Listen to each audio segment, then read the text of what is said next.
So I was thinking about, I put together the pamphlet before I figured out what I was going to talk with you all about. So I was like, right, how are we going to talk about living into spiritual ethics? And I realized that it's the reason I didn't change the Torah portion for Yom Kippur, that it is one of the doorways into Jewish spiritual ethics. So if you can I have some commentary. I didn't want to print anything for y'all because I'm always wary of people use pronouns when you're talking with them, and then where do they go afterwards, right? So I'm happy to make copies of things for you if you want them, after our session, but I figured we would have a more stream of conscious conversation. So the Torah portion, what was supposed to be the complete Torah portion, which will be next Yom Kippur, 266 to 267 in the Machzor. So I was so good about making copies of my tikkun this time, so I didn't point anyone to the wrong place in the Torah. I just managed to record we had 2 new aliyot today, because on Shabbat you do 7, on Yom Kippur, if it's not Shabbat, you do 5. And instead of recording chapter 30, verses 1 through 7, I recorded chapter 31. So at least it wasn't too far away in the Torah. But anyway, this is the part of Nitzavim. So this is a section of Nitzavim, the Parsha's name in the Torah. The reason it starts with verse 9 is that's the beginning of the Parsha Nitzavim. It also does refer, we might even be better off looking at our Tanakhs that are in the back of the room. But just to give you a little bit of backstory, before these 2 pages of Torah, we're in the part of Deuteronomy where there have been a couple of different times of Moshe speaking on God's behalf and saying that we're doing this covenant thing. If you follow God, blessings come to you. If you don't follow God, all the curses come to you. In chapter 28, there's a long list of curses that are always read in undertones. God, heaven forbid that we would curse one another when we were studying Torah. And when I chose which sections we were going to do for Aliyot, I sort of skimmed over the more negative parts of it. But if we can use the handheld mic, great. And if we can go around, first let's read the part of chapter 29 in English out loud.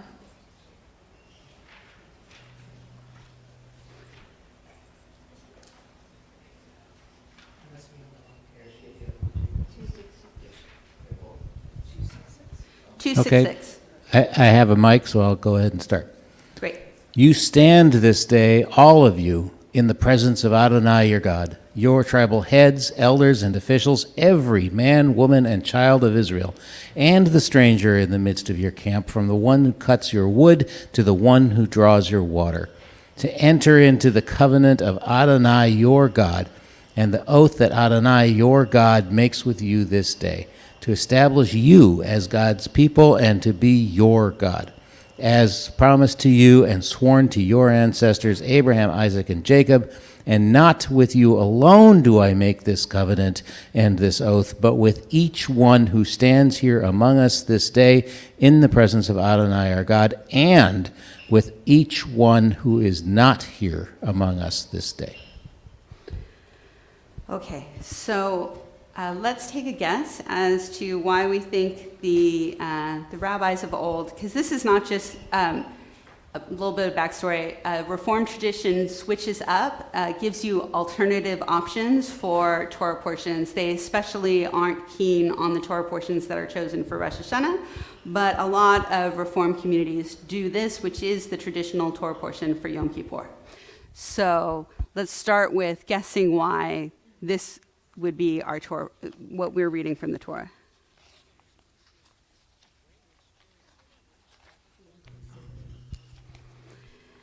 Right.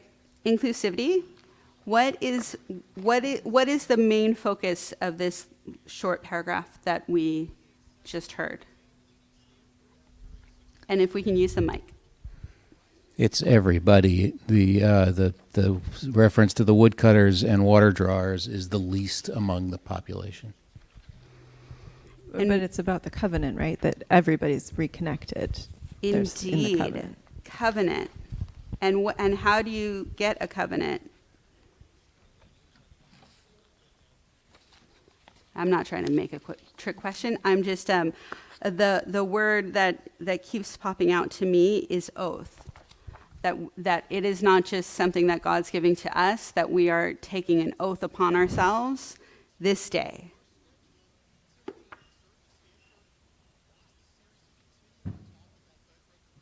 It's an active commitment.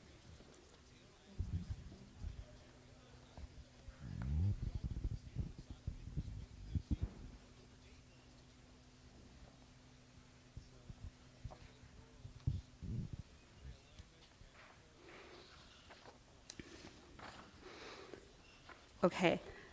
So Is- part that we didn't hear. Yeah, go ahead. I was just thinking it seems like it's really connected to Yom Kippur because of the oaths, the promises, the contracts, vows, all of that.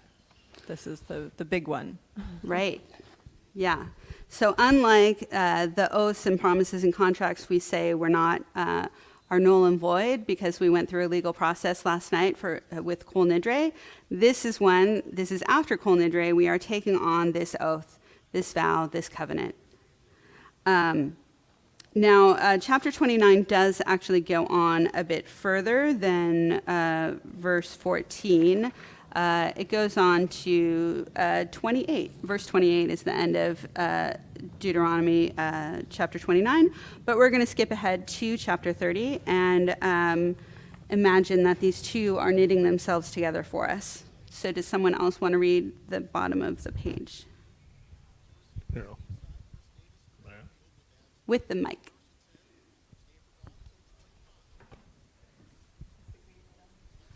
Okay.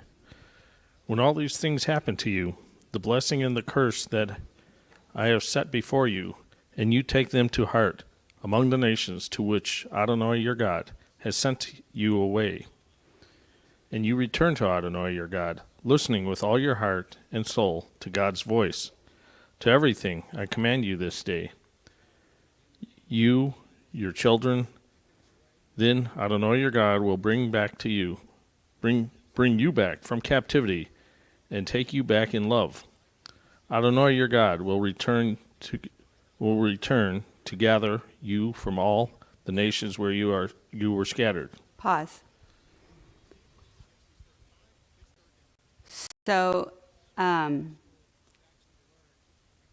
does anyone feel the poetic resonance for this for all of us on this day? Because we've been scattered. We have turned aside. We were not listening to Hashem. We didn't hear God with all our heart and soul, and but we are remembering. The process of High Holy Days allows us to remember God's path and to return to God. That is Vishavta,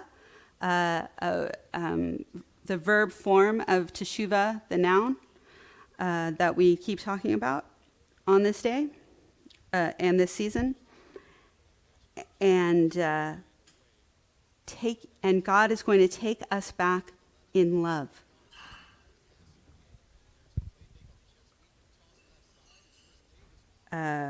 Or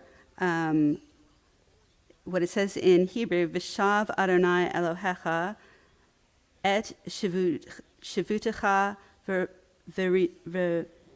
I don't like how they print vowels, v'richamecha. So in compassion, rachamim is compassion, and it's connected to the womb. It's the verb is the word that three-letter shorish is connected to the word for womb, rachem, and words that are connected to each other in idea have the same root, right? And so this whole idea of this loving embrace of our parent figure of God. Vishav v'ki betzecha mikol ha'amim asher. Okay, so if you, without understanding the Hebrew, there were two vishavs already in verse 3, and shivutecha, which is also this same teshuva root.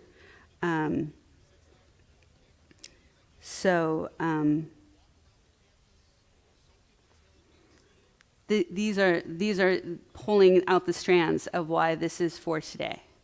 That we've been in captivity, we've been enslaved by our baser instincts, and the process of our journey through the 10 days of Teshuvah, with the sound of the shofar through to now, letting go of the vows we made and the people we were before this day. Now we are able to hear God's voice. Can someone read starting with verse 4?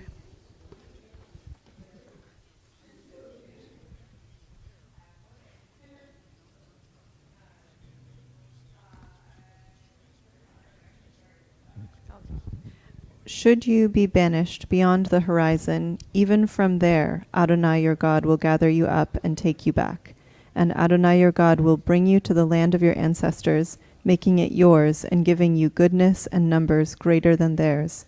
Then Adonai your God will open your heart and the hearts of your children to love Adonai your God with all your heart and all your being for the sake of your life.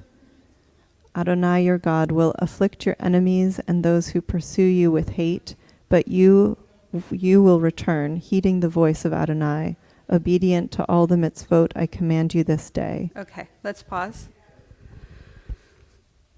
I know it's really hard for our modern sensibilities to accept that not only are we going to return to God, but suddenly God is going to be vengeful and take it out on our enemies. Often our modern interpretation, not just for our Bible, but also for when it talks about our adversaries in Psalms, is that they're the adversaries within us, the parts of us that are struggling, that are skeptical, that lead us astray.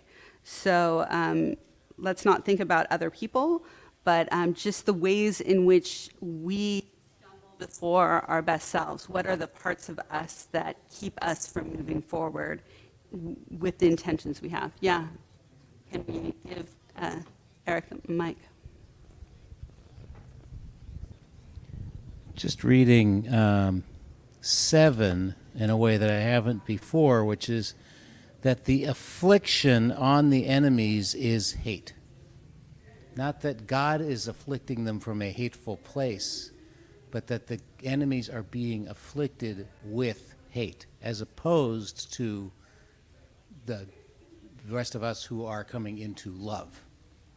So love is the reward. Hatred of others, perhaps, is the affliction. Not saying it's what was intended, but it's just the way I read it this time.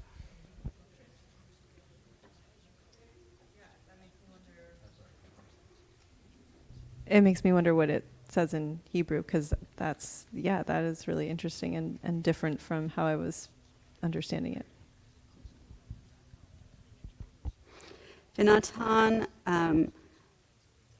and will give Adonai Elohecha. Often the verb comes before the subject in a Hebrew sentence. So Hashem, your God, will give et kol ha'olot ha'ele al oivecha, all of, I think it's all of them. I'm not sure what ha'olot is. All upon your enemies. Oivecha is your enemies. Vel shoneecha asher ridafucha. So I'm assuming that is, those are who, ridafucha is pursuing you, all that pursue you. giving you, well, let me see what, how Alter translates it, because he often has the more direct translation. Let's see, we're in 7. And the Lord your God shall set all these imprecations upon your enemies and your foes who pursued you. The noun invoked is Allah, the solemn oath mentioned at the ceremony of the blessings and curses, which when violated becomes dire imprecation. I'm sorry, I don't know the exact definition of imprecation, but I assume that it is terrible things. But if you turn it eternal again, as you're saying, Rabbi, then the things within you that are holding you back, that are your enemies,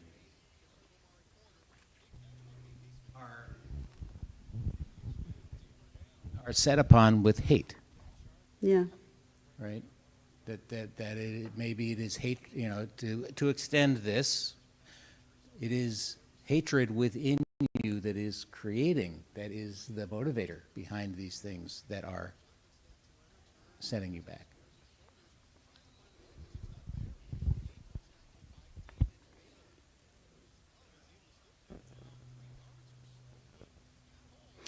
So let's go back to the positive by reading verse 8.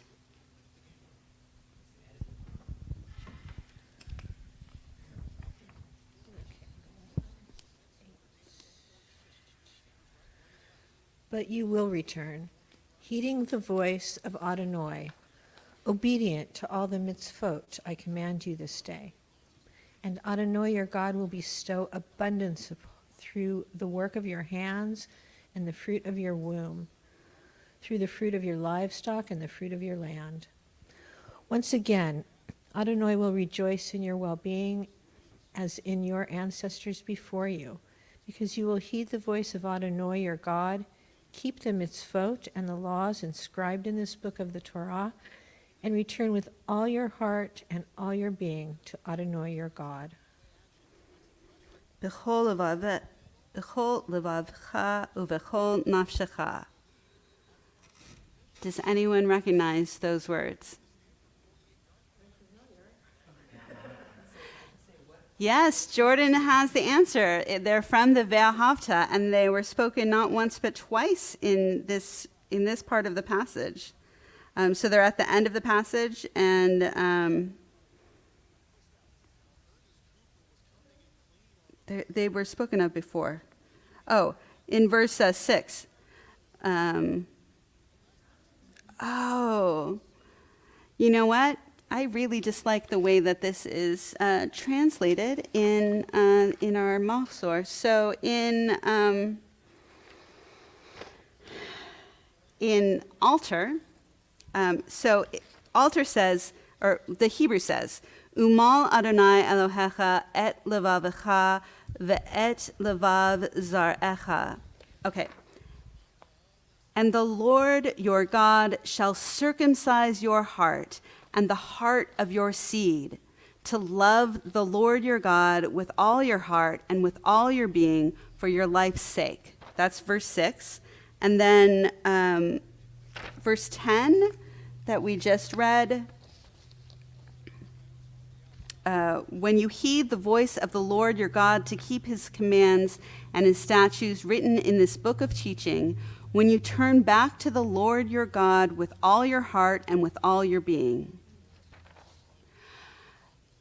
It's interesting to me that our Mahzor doesn't say circumcise your heart, because umal is circumcision, and it is the same. It is the same verb used for physical circumcision, and it is this section, this concept of circumcising your heart has been expounded on more widely by our Christian brothers and sisters, because they say that circumcision of the heart has superseded circumcision of the flesh. And yet it's not just a Christian concept. It is right here in what we were just reading, that God expects us to circumcise our hearts. And that through that circumcision, we are allowing ourselves to be changed by the experience of the divine, and allowing ourselves to become different people from this experience, and to be fully embodied and fully ready to return to this path that has been waiting for us. To the question, what does circumcision of the heart mean? It doesn't mean the same thing as circumcision of the, let's say, penis. So what does circumcision of the heart mean? Well, here is what Robert Alter says. And the Lord your God shall circumcise your heart. Alter says, a two-stage process is envisaged. First, the heart of Israel in the depths of exile will turn back to God. As a response to this spiritual renewal on the part of the people, God will restore them to their land and sensitize the heart that has already turned back to him, endowing it with a heightened capacity to love him and to cling to his teaching. This second stage seems to eliminate the prospect of another exile after the first. So if you truly accept the circumcision of your heart, God will respond to your returning to the divine, and God will increase both your ability to connect with God and to become closer to God's teachings. The divekut of the clinging is something that is sought for in all of our. There's many different traditions within Judaism that pursue this divekut with God, and that clinging sense of like, when you have experienced something beyond yourself and can return back to it even after mundane experiences, that it becomes closer to you each time, and with your allowing yourself to fully invest in the spiritual experience you're having. That when you stop trying to rationalize your way out of the changes that are occurring to you because you're having a spiritual awakening, and when you just go with the flow of the spiritual awakening and continue to pursue it, then it becomes easier and easier to enter the state of flow and to live in that state more fully, to be more fully conscious through life.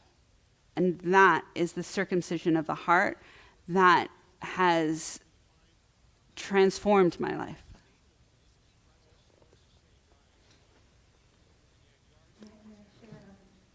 Please, with the mic.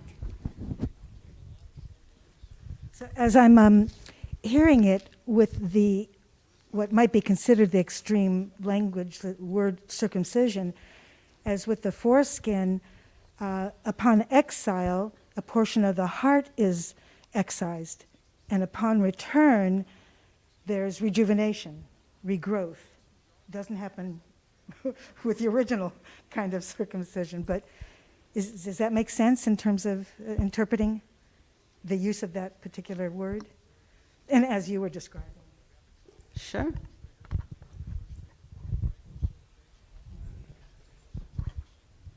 So normally having these kind of conversations, the study stuff is really out of my comfort zone. So I'm not used to this kind of stuff. But I know you've spoken about circumcision of the heart before in other sermons. And it was, of course, it's something that it really sticks with you because it sounds shocking or something to hear that. And it stuck with me in trying to think, what does that really mean and what could it imply? And a part of it for me was thinking about, well, if somebody's being circumcised, like there's that moment or a few seconds of pain. And I took it of thinking of like, how can your heart not feel pain? At some point in your life, we all have pain. And so I was thinking, like, did it mean it's almost as if God is trying to give us a lesson of like your heart has to feel pain. And also with the cutting, it's an opening. And is it also like a way of opening your heart? And it seems like those are two things that the heart need, you know, you should be open. And also it's like we have to unfortunately deal with pain. Like you have to have a bad relationship to appreciate a good relationship. That was kind of how it just stuck with me whenever you first, I guess it was last year when you brought it up. So that's how I took it.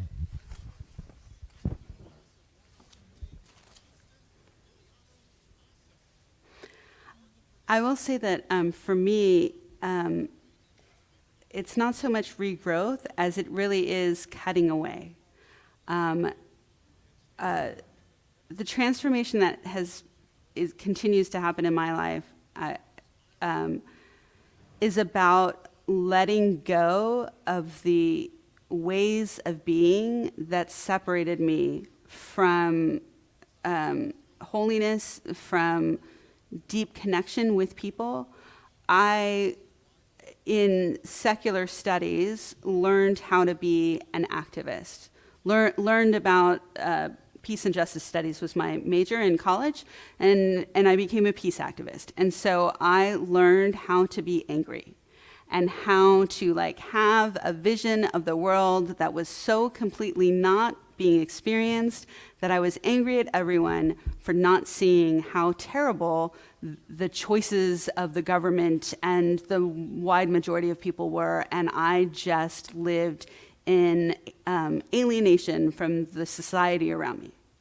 And that was actually just my extracurricular activities in my, because there might be money around being a climate activist, but there's not a lot of money to be a peace activist. And so in my paid job, I was angry that I wasn't taken seriously enough. And I was angry that there was a glass ceiling. And that my way of speaking as a Jewish person, which is like, we talk with one another, over one another. We talk things out in order to figure out a solution. We don't start from offering a solution. We're like nitpicking and like seeing all the flaws in order to together come up with a greater good. This was how my life was lived before, when I had a secular job. And people always knew that I knew stuff, right? But they thought that I was a know-it-all, and they thought that like I wasn't a good team player, and tick, tick, tick, tick, tick. And so all of these things I had to cut away, and I'm still cutting it away, the parts of me that aren't helpful. The ingrained, whether it's because I was learning how to get along and be heard in my family of origin, or the personality I was born with, we all have things that you have to cut away in order to fully live into who you want to be, and that is painful, and you can slip. I've slipped a lot. Just ask the humans that live with me. I slip a lot. I'm not an angel, but at least I did get one thing right. In a sanctuary, it's much easier for me to be the person I want to be. And that's part of the reason I chose this job, so that I could have more time in sanctuaries, right? But there's no sanctuary at my home. And I have to really fully, when I say you need a pause before responding to people, the reason that comes up in my sermon so much is because I need to keep reminding myself to keep pausing, because it's really easy to just blurt out your immediate reaction to people. And that's never, if you're in a heightened emotional state, not a really good thing. Especially because we have our whole lives as adults, and then there's little people that live with us that don't have the same level of, brain functioning as we do. All these different levels of being a parent of a growing human, or just living with another human who has a different personality than you. It's just a lot. And so the circumcision for me, it's not regrowth. It's seriously cutting away from that personality and the sureness with which I knew things. How strongly I thought I knew things at 25 is so different than how I feel now. Part of the reason I talk to you about history is that no matter how much I know or read, I'm not the biggest, I'm not trained in current affairs in the same way that, some of my friends are, right? And that's not, it's like, and no one can really know what the future is, but we can like study the past and study philosophy in order to create the lives we want to live together. And so for me, circumcision of the heart is really about like, not every, like it's, there's often been people that say like, follow your heart. And, what feels good is good. And the reason I keep going back to reading the entire third paragraph of the Shema is that our hearts and our eyes aren't always things that we should pursue. We need to have a clear vision of godliness, and so that we don't follow our lustful eyes or our wayward hearts, so that we know that there are values deeper than us to hold on to cling to be in that deep connection with, in order to live into better versions of ourselves. And that by studying into these ideas of virtues and values, that we can really become different people, and that God's love will pursue us once we start to listen and set aside that, rational, cynical stuff that modernity has put on us, and feel into deep truth.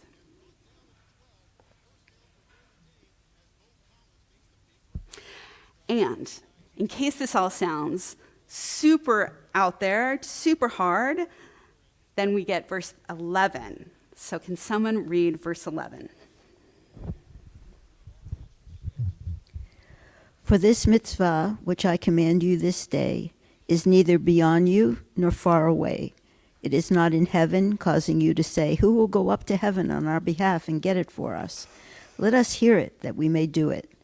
It is not across the sea, causing you to say, who will cross the sea on our behalf, get it for us, and let us hear it, that we may do it. No, this is so very near to you, in your mouth and in your heart, that you may surely do it. Behold, this day I place before you life and well-being, death and hardship, in that I command you this day to love Adonai and walk in the ways of your God, to observe the mitzvot and laws and judgments, so you may live and flourish, blessed by Adonai your God, in the land that is about to be yours. But if you turn away, refusing to listen, and going astray, bow down to other gods and serve them, I tell you now, you will perish. Yes, you will perish, and you will not last long enough in the land you are crossing the Jordan to possess. This day I call heaven and earth to witness regarding you. Life and death I have set before you, blessing and curse. Choose life, so that you and your children may live, by loving, obeying, and staying close to Adonai your God.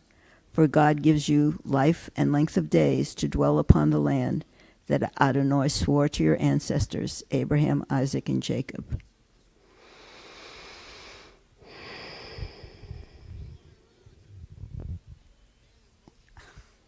Is this really a choice? Absolutely. Yeah. I mean, on one hand, to say that entering into the covenant of your own free will, but putting it, that's on one hand, but putting it in those terms. I would recommend the reading on 265. All right. Can someone read to us from the bottom of 265? Yes, Eric can.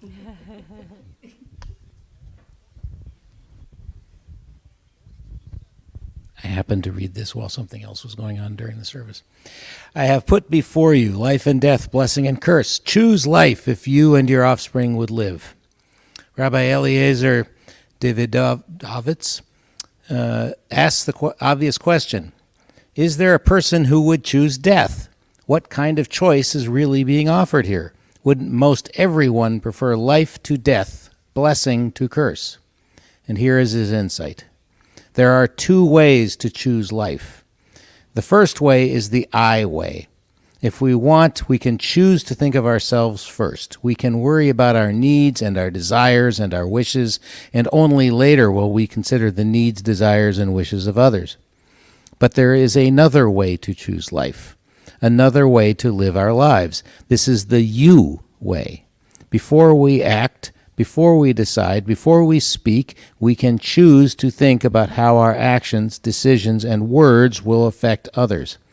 We can think about how our behavior will affect future generations, including our own children and grandchildren. The real choice is in fact being offered. A real choice is in fact being offered. Do we live in a way that supports life in the broadest sense, or do we live in a way that serves only ourselves, only our own narrow interests? This narrow way, this second choice, ultimately leads not to life, but to death. And your comment, Beth, reminded me. I mean, I would say that I did not grow up with this vision of Judaism.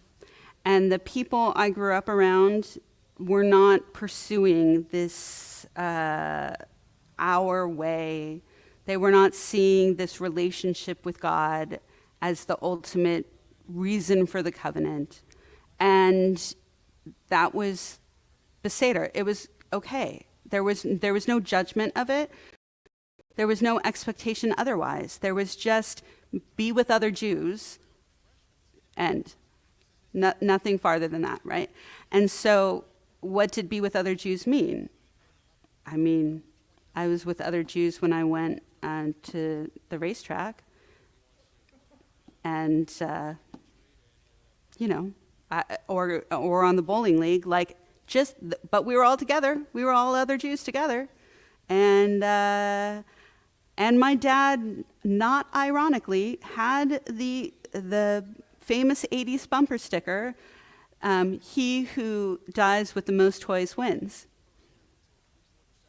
I mean, that was a very legitimate way of being. And you still live, but do you truly, is that, and my husband will tell you, I'm living into that I can't stop shopping, right? I mean, so it's not, I'm not saying something about someone else over there.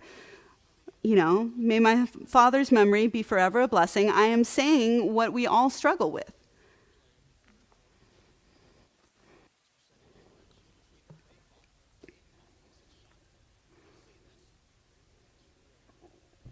Yeah, I like this reading, and I feel like it doesn't even need to be.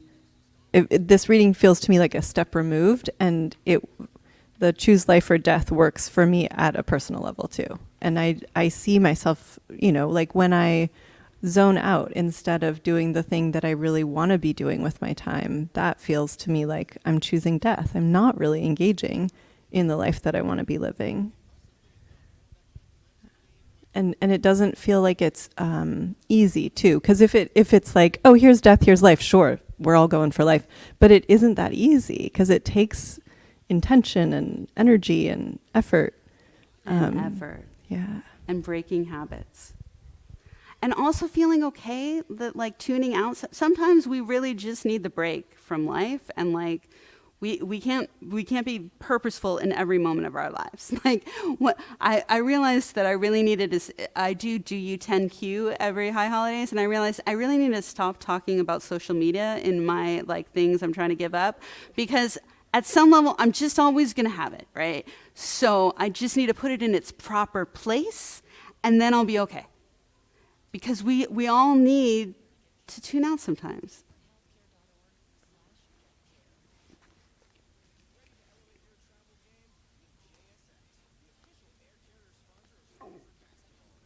One of the things I just apologized to the people in my family for was for spending so much time by myself, going and doing my own things. But they actually said that was fine. They had no problem with it, so that was a nice thing. It's helpful that all your people are adults.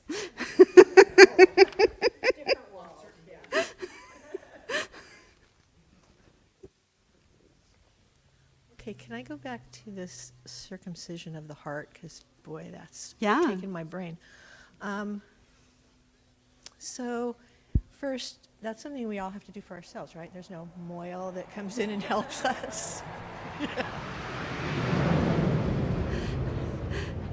The Jets do, but I would say yes, and ideally, it's what spiritual community helps us to do, right? That we're not. For me, the reason that it's not always, I'm not always shiny happy, right? I'm not the unikitty of Judaism, is because circumcision of the heart requires us to be real with one another and to like live into our communal experiences and support one another as we try to move closer towards the direction we're trying to pursue.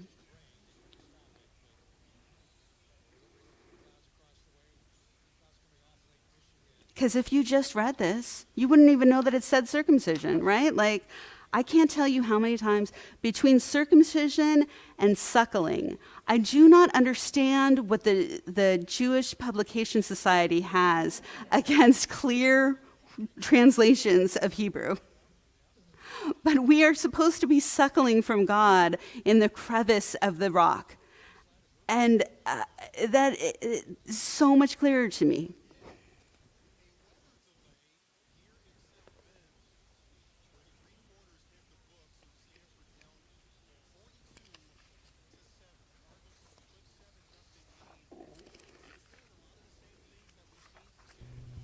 Patty, I really like your question about the moil. And I don't have an answer for it, but it makes me think there's definitely experiences for me that, or things that are more likely to break my heart open, like poetry, being in nature, contemplation, relationship. There's times where it seems like we can encourage that experience more by getting out and having more, I don't know, authentic experiences. Yeah. And creating those authentic experiences together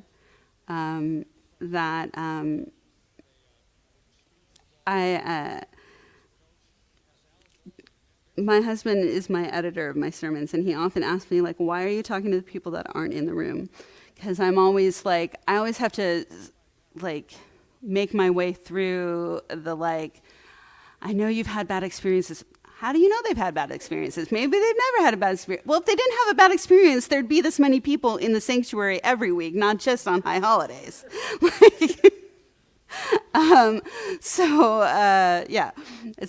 go back and forth on this argument, but I do think, I mean, and I totally understand why it happened to us as a people. Like, the reason that I'm finally grappling with the books that I've collected around post-Holocaust theology is that we are all the generations that did not receive the fullness of Judaism, both because of the Holocaust and because of Enlightenment, because of modernity, because we were not just Jews, but everyone in the world was so enamored by the idea of rationalism and scientific reality that we set aside, as for those other people who aren't as smart as us, the life of the Spirit.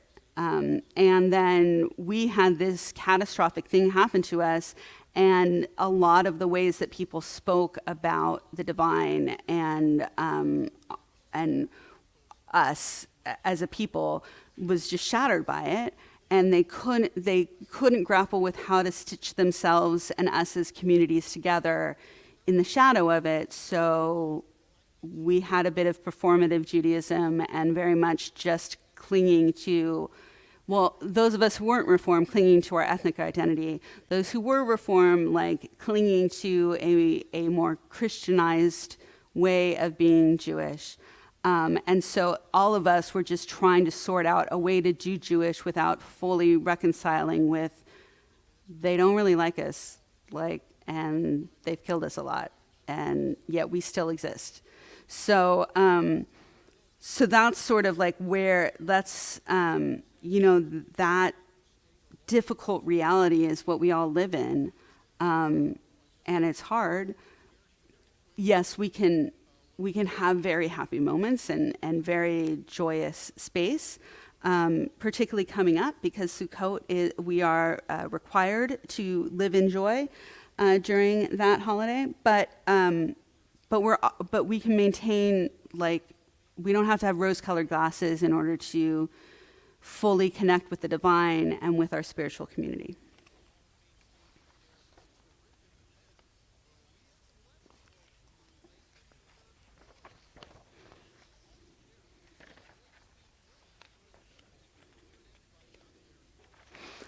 I wanted to read to you from Shefa Gold, her spiritual challenge for this Torah portion.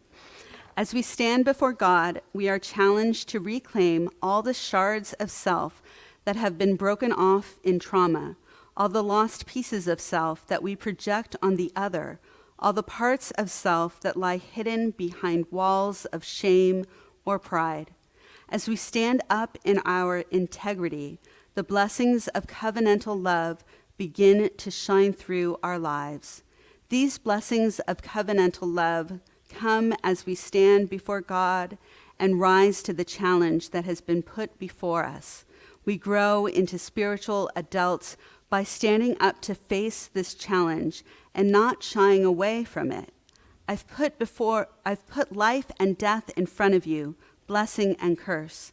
The challenge that God gives us is to choose life and blessing, to turn away from death, the force of destruction, and curse, the negativity that limits us. Yet what sounds so very simple becomes so very confusing in the moment-to-moment choices that we face. The mind becomes an expert in rationalizing whatever choice might bolster the ego's ambition or defenses. What looks like a blessing in one moment may turn out to be a curse in the next. What seems like a choice for life entangles us in the forces of death. The simple challenge of choosing life becomes infinitely more subtle. This spiritual challenge of Nitzavim can only be taken up when we learn how to stand before God. In standing fully before God, we can finally embrace our whole selves completely. We can take responsibility for our choices. In standing before God, we become true partners in the work of creation.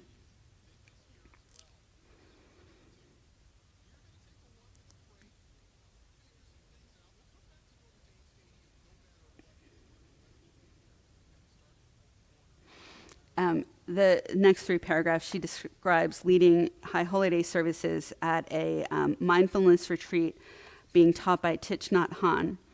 And in a tone that was both incisive and tender, he said, "It is my understanding that the purpose of all Jewish practice is to live every moment in the awareness of God's presence, and that is mindfulness." Yeah. Rabbi Finley once spoke about Zikaron, one of the 3 sections of the shofar service on Rosh Hashanah, as remembrance being one way of translating it, and mindfulness being another way. The actual Hebrew word, I believe, is zechira, but it's, again, related nouns, related from the 3-letter root. And that when we really live into that mindfulness, everything changes. And it's really hard.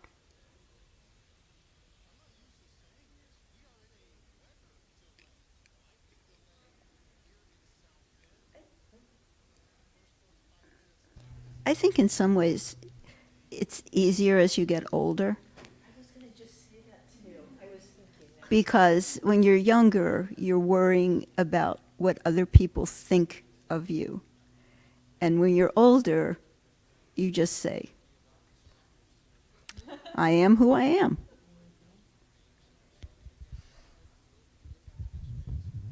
Well, that's encouraging.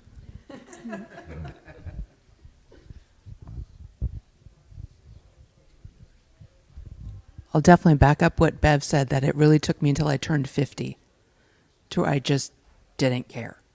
I mean, not to say mean, say something mean to somebody, but I wasn't like not as hung up on things about myself, or if somebody was mistreating me or whatever, like I would speak up for myself. Right. I've never been, I mean, part of my problem has been I've never been that concerned about what other people think, right? What I'm talking about is not actually about other people. It's about this internal compass changing. The circumcision of my heart was like, right, I can choose to speak differently, and I can turn my thought process around, and I can decide to be better every year, regardless of how old I am. Cool, I got 4 years till I get to 50, but like now, if I don't become a better person through each cycle of our holidays, if I don't come to Rosh Hashanah feeling like I've made some progress, then I feel like I've chosen death. That for me, the cycle, the part of my purpose is to do teshuvah cyclically, and to help refine myself, to help that circumcision process happen more and more, so that it's not about like, I mean, obviously I did worry that people were going to be freaked out by my sermon this morning, but like in a general way that like, it bothers me that I can scare my kids by raising my voice. Like, I never had the option of making my parents pause, because yelling was just a fact of life in my house, right? And I had to learn to be strong enough to yell back, to take it. Like there was no other parent challenging, one parent wasn't challenging the other parent to stop being so loud, right? Which has totally happened to me. And that is just a shocking thing, that like I can change the cycle. I don't have to just live into the way of parenting that I know innately. And that is, and maybe the other part of the struggle is like, I don't know, maybe I'm just not as nice inherently as our two women in the front row. Like, I just like say what's on my mind, right? And I don't think. And I just thought that was the truth that you were supposed to share with people, rather than like, oh yeah, you might have a whole internal life going on. There might be whole realities living within you that are beyond my understanding. Like, maybe I should take that into account when I use my voice.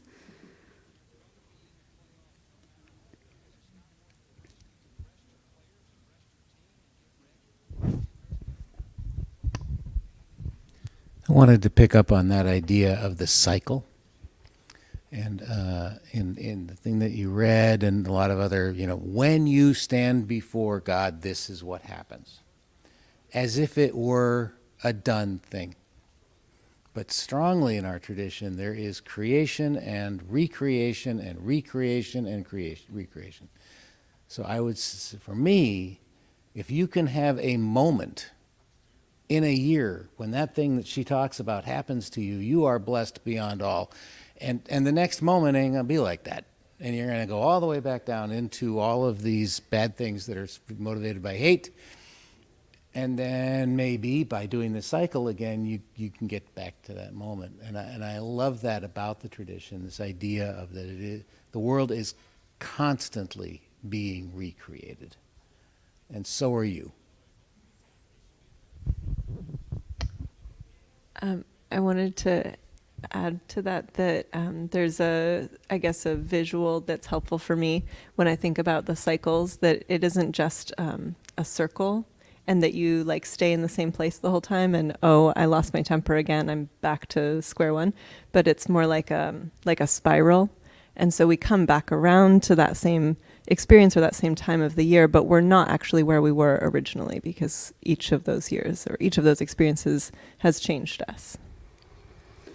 And for me, this is the this is the reason that I cling to hope that my spiritual practice will get sharper, because the weekday Amidah, it has all of these things contained within it. There is a prayer, there is a confessional prayer in the weekday Amidah. There is a prayer about God bringing us back, about taking us from the four corners of the earth and bringing us back in, right?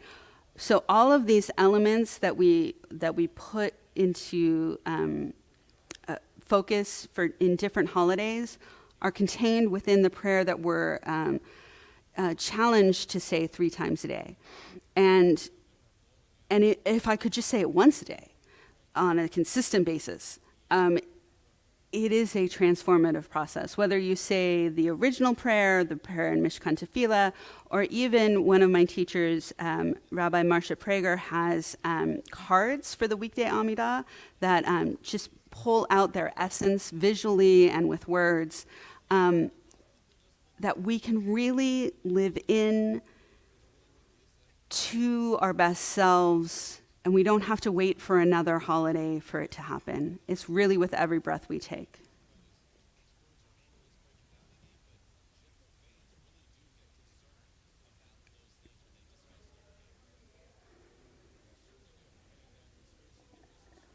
The holiday is like a time to evaluate and say, oh, I have made some strides, or I still want to do this. Yeah. Like,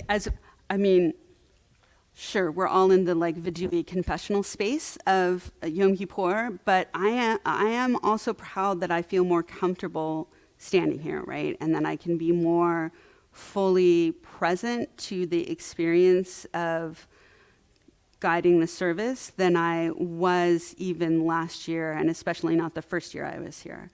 That with every stage that we can more fully embrace who we're trying to be.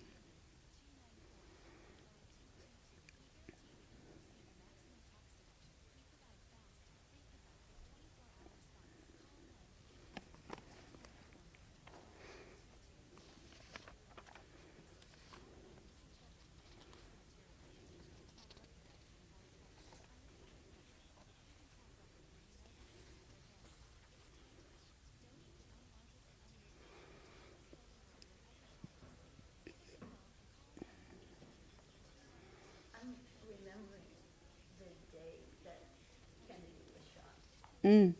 And I was in college, and it was after lunch, and I had a lab exam, and we went into that class, and the teacher said, it's devastating, whatever, but let's do the work because you're ready, and it'll take your mind off. And through that whole weekend, what I felt was sort of jealous of, say, Catholics who could do a rosary or had this perfunctory thing that they might have gotten comfort from. And so that's how I relate to what the rabbi's saying about prayer or having a ritual that we can depend on to help you deal with what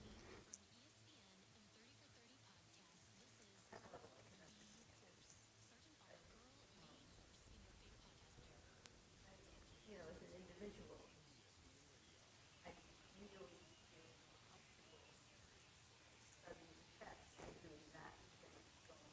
But then once I'm here, I get caught up. Yeah. The hardest part is showing up.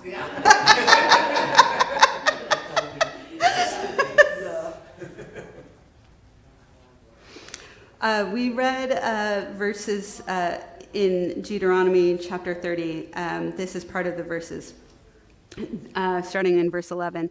This command is not too wonderful for you, nor too remote. It is not in the heaven that you should say, who will go up to heaven for us and get it for us and let us hear it so that we can do it. Rather, it is something very near to you, in your mouth and in your heart for you to do. So here is some wisdom from one of the Baal Shem Tov's grandsons, Baruch of Medjebos. He says, "It is not in heaven. This is God's mighty presence, for the Holy One makes the Shekhinah, the presence of God, reside in our midst, in the mouths of God's people, the house of Israel, according to the saying of the Holy Zohar, Malchut is a mouth, for the Shekhinah dwells within a person's mouth, and when you cleanse yourself in order to speak in holiness and purity, by setting aside the accusers and the separating curtains that prevent you from speaking your words in truth before the Holy One, for these depress the Shekhinah that dwells within your mouth, only then the Shekhinah can speak."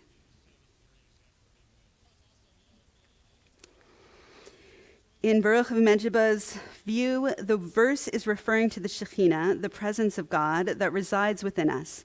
This is the source of the repentance that comes from within, as well as the spiritual center that we refine when we engage in Torah study. Baruch suggests that we can access this center when we set aside those distant things that distract us from our spiritual task on earth. Then the Shekhinah itself can speak through us.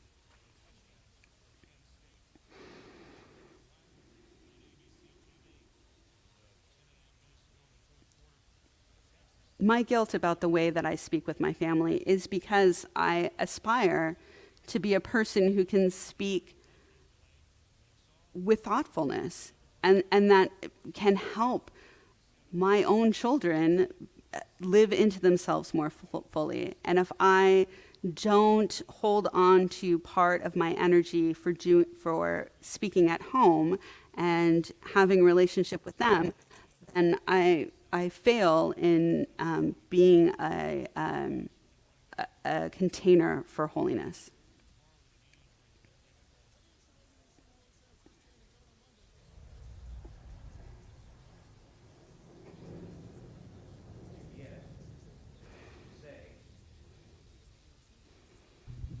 Your middle schooler still lets you hug him. Yes. And Ezra hugs almost anybody he sees. So you're doing something right.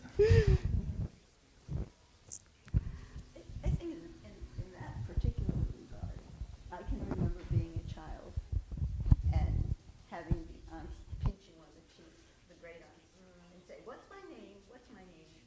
And all those little things, like Maurice Sendak describes, I said to myself, I am never going to do that. And I think your mic is off. Oh, sorry. Yeah. Things that I said I would never do when I was an adult, and I haven't. And another one, very particularly, is asking a child a question and not listening to the answer.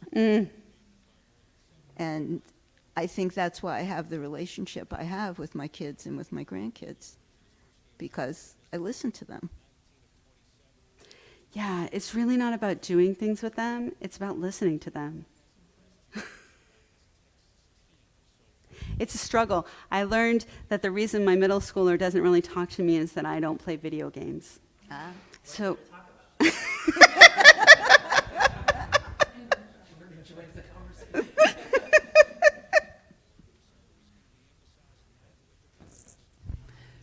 Being a rabbi, with what you were saying about not wanting to yell at your kids, that actually, it's funny, you're not alone.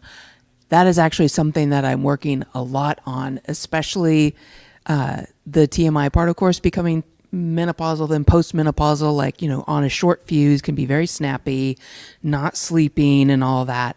So I can wake up cranky. And I'm really trying, and I'm not always successful, but really trying, because the thing that's almost like haunts me is I don't want my child to become an adult and somebody says, "What do you remember from your childhood?" And they say that my mom yelled at me a lot. And that's kind of something that really, I don't want that to be Charles's memory. Right. Is that my mom just yelled all the time. But it is hard to keep that stuff in check, especially when you have to ask the 5th time, "Can you pick up your clothes off the floor?" It's kind of hard to not yell. But I totally hear you. And it's like, I want to be a better person and I don't want to not yell at my kid, but I really just don't want to yell at people. Right.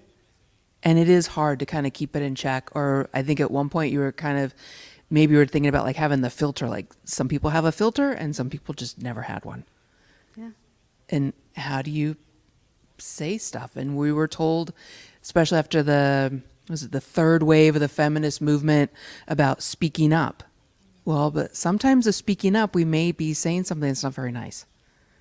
But do we still speak up? And I think that's where I struggle, because what if I say something they won't like? I don't know. Yeah, Overthinking. I've been learning that a lot of our tradition is about learning how and when to speak.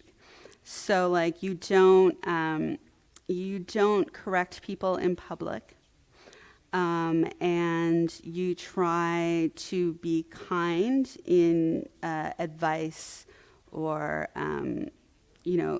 but you should never not tell people if they're doing something wrong, because you also don't want them to think that they have your approval in going in a wayward direction, and that when you take yourself out of the equation, like sometimes my anxiety gets overwhelming because I'm thinking of how other people are observing my family in public, and I need to like let go of all of that ego need and still be calm and rational in the face of the irrationality in front of me, and that even though I have a person in my family that has really big emotions, and we're kind of similar, but they're more extreme than I am, that they'll just like yell and scream and cry at the drop of a hat. And I used to be that way. Like, I used to be really angry and like go off in a flurry. And then once I had like exploded, then it was out of my system and I didn't know why you were still talking to me about it. And so I see that sort of in the person in my family, right? And I'm like, right, I can't react to that. I have to stay centered. It has to not matter what happens in the people around me. It has to just matter who I'm trying to be in myself. And that's even harder for me in public sometimes than it is in private. Yeah, it's, thankfully, we're not alone, and we have each other. And every day, and I think part of the reason my kids still hug me and they're still all loving, they know that they can call me out and they know that I will apologize. And I didn't get that. I think that if I'm doing anything right, like at least I'm being honest that I'm still figuring things out. Yes, I am the authority in our house, but still figuring things out.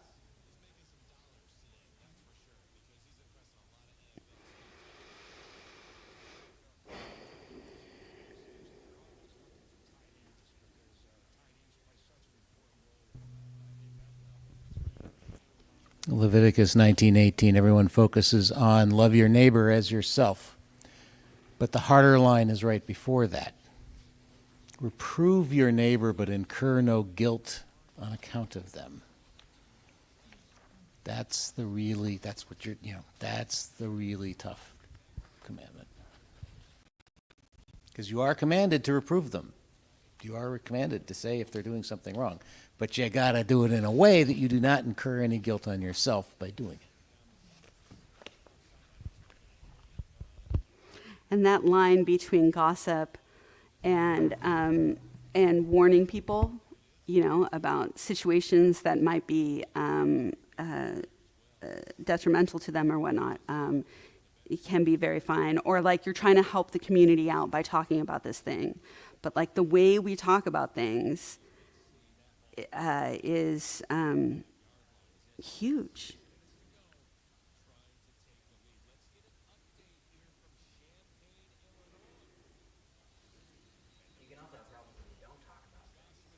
Well, yes. I've been part of an online community that underwent a bit of a cyber attack. This cyber attack was basically an attack on the founder's character, and he, in trying to protect the community, elected not to respond. But all that did was empower the attackers to continue their attacks and say, oh, well, they're not responding, so obviously we must be right. And it made the whole situation worse, basically.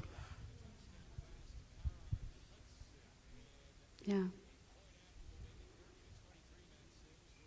I don't think that's a problem. Thankfully, or not thankfully, that's not our problem here. No. We never have a problem talking to one another, but we're still learning how to navigate the whole, like, take other people's feelings into account, and yeah. Yeah, on the other end, once he realized that that was becoming detrimental, he turned around and said, okay, this is what happened. Let me tell the whole community. And then that ate up all of our time for weeks trying to deal with that. So it's always a balancing act. Yeah.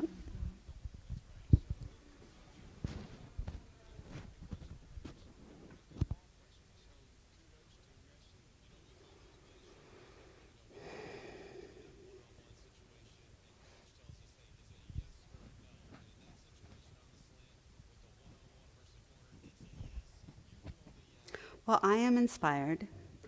I think about the way that poetry has really brought us together in this season, and I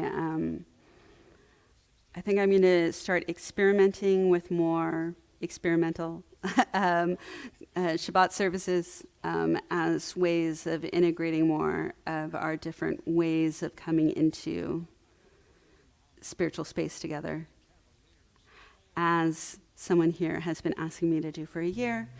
Yeah.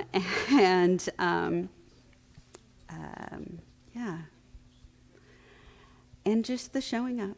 It's the hardest part.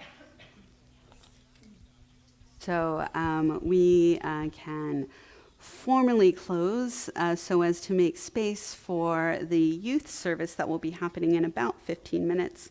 And thank you all for studying this with me. I do love Torah study in this modality. So thank you for studying with me. Thanks, everyone.